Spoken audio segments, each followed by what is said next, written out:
কুয়েতে ফেঞ্চুগঞ্জ কল্যাণ সমিতির অনুষ্ঠানে সংবর্ধিত হলেন যুক্তরাষ্ট্র প্রবাসী সংগঠক শাহিন আহমদ।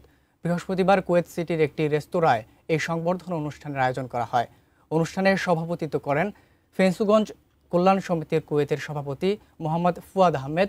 প্রধান অতিথি হিসেবে উপস্থিত ছিলেন সংগঠনের প্রধান উপদেষ্টা মিঠুন সেলিম।